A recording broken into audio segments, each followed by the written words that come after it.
Products like ChatGPT, Tesla's self-driving cars, and robots make the headlines. But we should remember that the more significant portion of the value created by AI today is related to less flashy business use cases.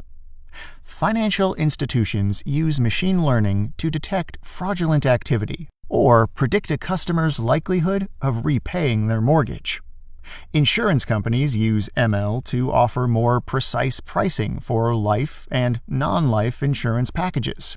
Machine learning allows retail companies to predict demand and optimize their orders.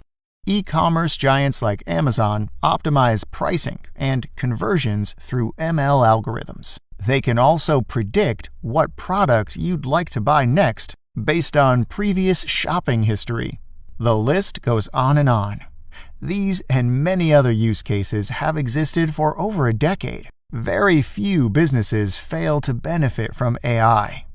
We should remember that while general AI is trendy and promising, the traditional AI applications I mentioned continue to impact businesses and deliver significant value.